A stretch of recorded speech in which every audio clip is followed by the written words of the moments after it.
Hi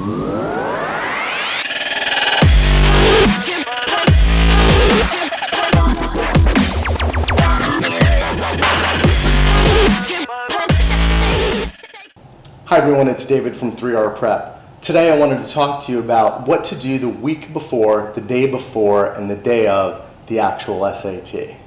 First of all, in the week before the test, you should be thinking about sleeping, eating well, hydrating, and exercising a little bit. Sleep is especially important here. I know that it's tempting to go to bed a couple of hours early the night before the test, but remember that sleep deficits are cumulative. That means going to bed a couple of hours early the night before the test isn't going to make up for a lack of sleep all week.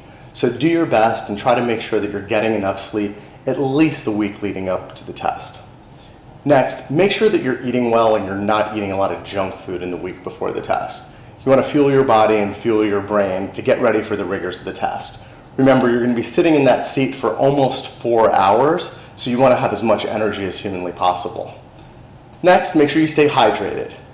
The week before the test, the day before, and the day of, make sure that you're drinking plenty of water throughout the day to make sure that your brain's operating the best that it possibly can.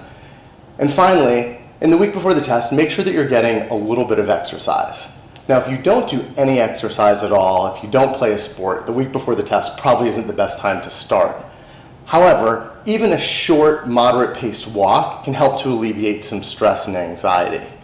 In addition to that, a little bit of high-intensity exercise has been shown to increase BDNF, or brain-derived neurotrophic factor, which has been called the miracle grow of the brain. So to make sure that you're functioning cognitively as sharply as you can, try to get a little bit of exercise in the days leading up to the test.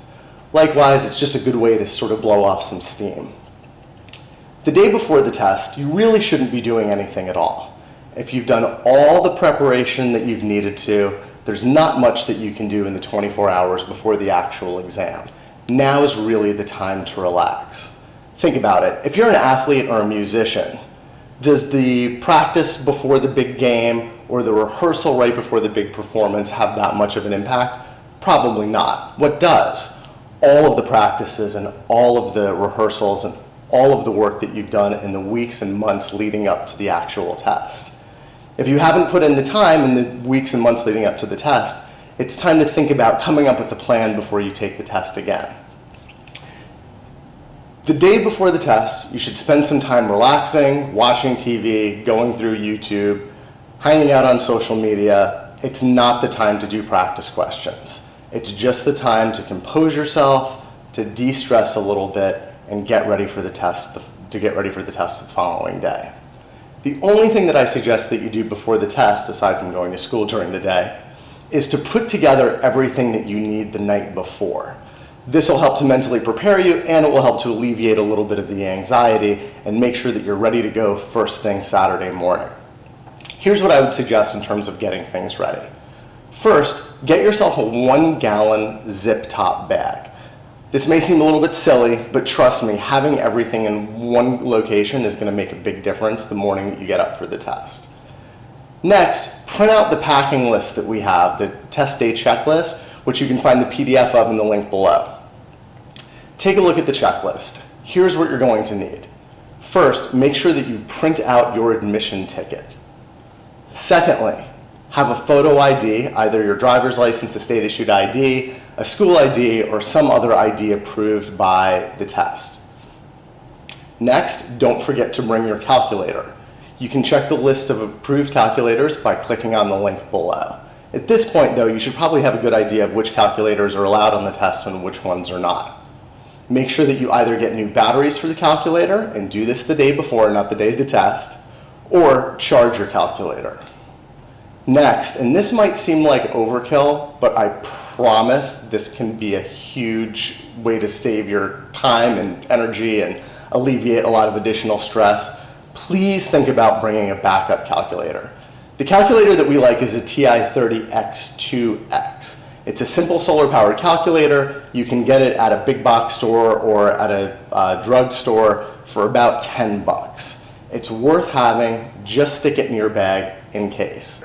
If something does happen to your primary calculator during the test, you can simply raise your hand and ask your proctor if you can take the backup calculator out of your bag.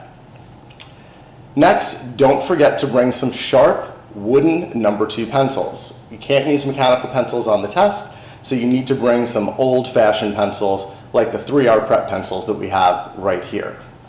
In addition to freshly sharpened pencils, I'd also suggest bringing a couple of dull pencils. Here's why.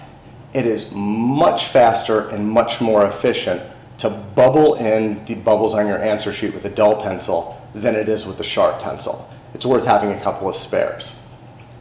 Next, make sure that you bring a snack with you. I would pack this the night before. Make sure that it's something that agrees with you. I certainly wouldn't take this opportunity to try a new food on the day of the test. And something with a little bit of sugar can help to give you a little bit of energy. Remember, our brain's primary fuel is glucose, so it's good to have a little bit of a sugar boost at some point during the test.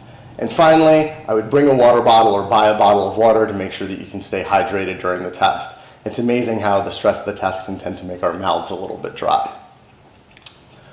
Finally, the morning of the test. The most important thing in the morning of the test is to follow what I call the blueberry juice rule. The blueberry juice rule states you should not do anything the morning of the test that you don't normally do on a typical school morning. Finally, when you go to sleep, I want you to think about all the practice that you've done. Don't think about how difficult the test is going to be. Don't think about possible problems. Think about the fact that the questions that you see on the test are going to be the same types of questions that you've done in practice. Just relax, you're ready for this. The morning of the test, make sure you obviously get up with plenty of time to get ready, get something to eat, and get out the door. Please make sure that you arrive early. Your admission ticket tells you to arrive early. I would aim to arrive a little bit earlier than that. Finally, when you get to the testing site, it's a great idea before the test to find the location of the bathrooms. Because there are often many people at a given testing site and not all of the bathrooms are open, you could be forced to wait online, and you don't want to waste a lot of time trying to figure out where the bathrooms are during the very short breaks that you get. So make sure that you locate the bathroom. That way when the proctor calls time, if you need to use the bathroom, you can make a beeline right there without having to search around in a strange building for it. Once the test is over, it's just time to relax. At this point, it's out of your hands. There's not very little. There's actually nothing that you can do about the test at this point. You'll have a couple weeks before you get your results back, and there's really no point in worrying. Just hang back, sit tight, and wait for your results to come in. Once your results come in, if you'd like to talk to us, please give us a call.